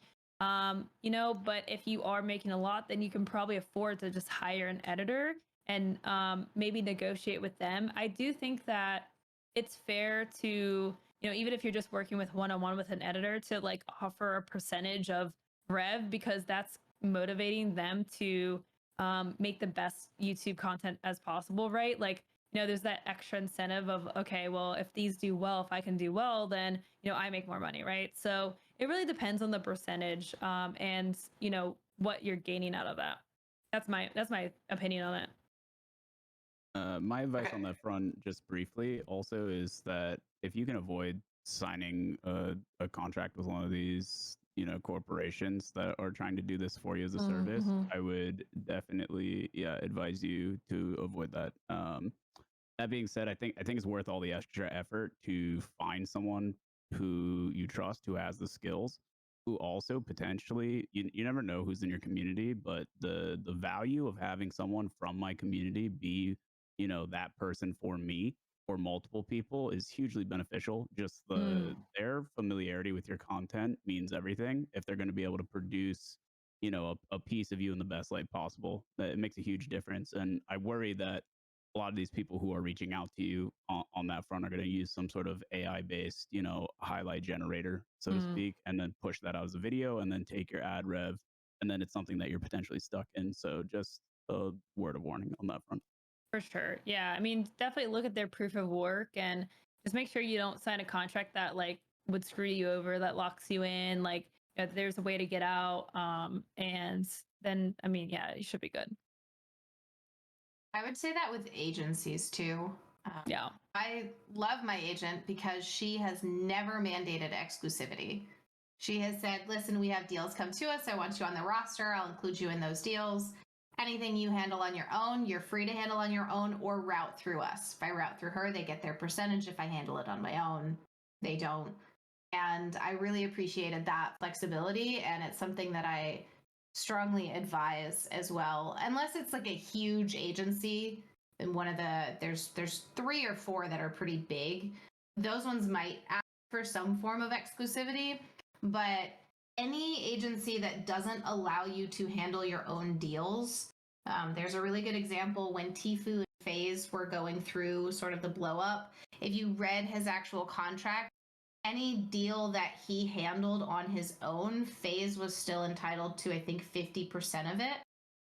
And then any deal that FaZe brought to him, he only got 20 and they got 80. So it was it was a really rough contract to read through. And so anytime you are talking to an agency or an outside service, they should really be allowing you the flexibility to handle your own things and not mandate that they are a part of every single thing that you do. Yeah, as someone with one of the bigger ones too, they also pretty much, they let you handle anything on your own. I do have exclusivity in the sense where I can't use another agency. Like say I couldn't use a service like WeHype, which reaches out to quite a few creators in the space. But yeah, anything that I acquire like this upcoming sponsorship, all of that revenue is my own. And then again, like most of them, it's a simple flat fee for the deals that they bring to you. You should never be paying someone to manage, or you know what I mean. It should only ever be they get a percentage of what they bring in for each deal. What, and honestly, I would never consider anything above like 30% to be reasonable. Definitely. So, any other questions? Anyone else have questions? Hi, yes, I have a question. It might be a little bit too long or too complicated, but I'm gonna shoot it right regardless. So we were talking earlier, and you mentioned about editors and all of that. How would you go about like finding a good editor? Like, what would be like the ideal steps to trying to find a good editor? I'll list off a couple ideas off the top of my head. Potentially in this Discord, there might be people in the server that have that experience that want to get into the industry, and that's their passion. Twitter is another avenue. Basically, if you have a Twitter account and you have your own circle, that might be a great way. Also, other recommendations from other creators. That's kind of how I find my editors. Is just like, who has an editor and do you like them, basically. Yeah, I would look at bodies of work from creators your size, who currently have editors. I think that's going to be probably your best place. One of the problems with putting something out on Twitter is that it's pretty inundated with bots right now that attempt to reach out on that front, and they're not real people. So it can be quite difficult to sift through.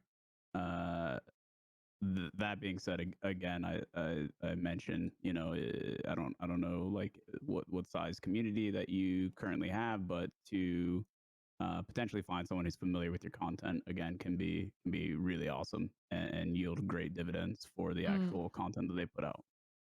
Yeah, I think also if you find streamer centric areas or creator centric areas, and that's why I named this one.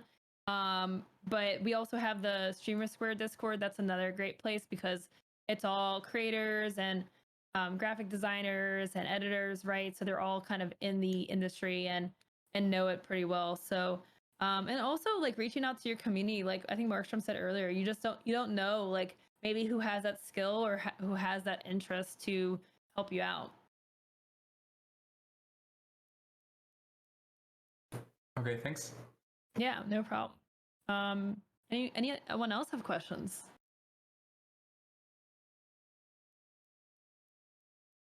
What's the number one most profitable thing you think you can do as a streamer? You said most profitable thing? Yeah, if you're just trying to like rake in cash, essentially. Goals. Have goals. Have sub goals or tip goals or bit goals. Do things that, are like either crazy or trolly, like if you hate scary games, or, eating spicy wings or, I don't know, something crazy, going skydiving or something, right? Like, chat is very incentivized by having goals, having something to achieve. And also if they're getting something that's going to torture the streamer, then they're going to love that.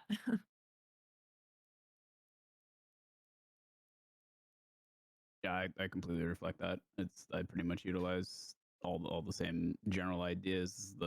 Especially for raising money for charity and stuff. Like if I really want to incentivize or push them to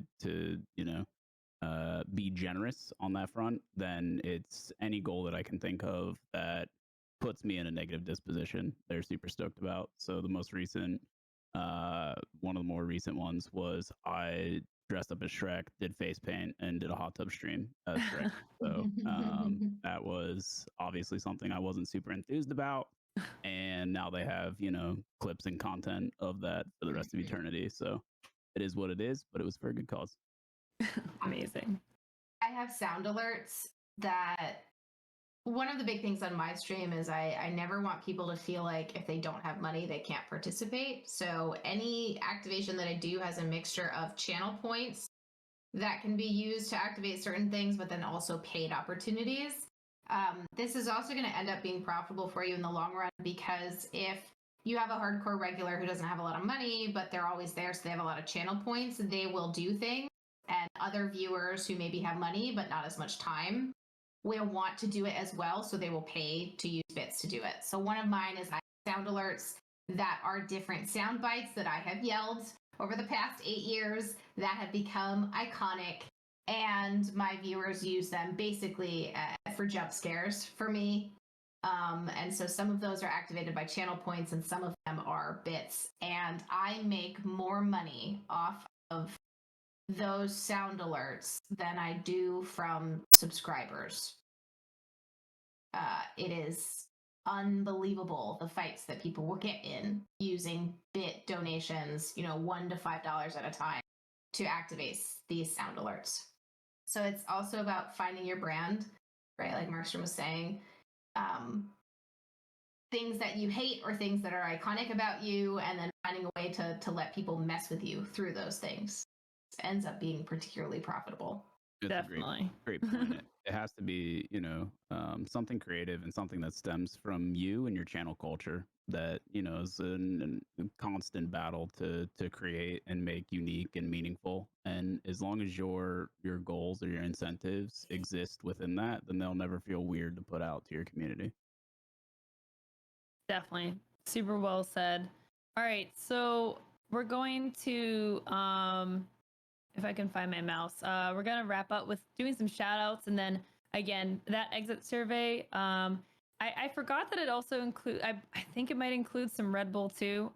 So if you want to get some Red Bull and some streamer gear to help, get you started or help improve your setup, big thanks again to Red Bull for, supporting this, event, and collaborating with the UTD team and Streamer Square to put this on. So if you guys enjoy this, whether you want to win the streamer pack or not, definitely appreciate y'all filling out the survey to help us.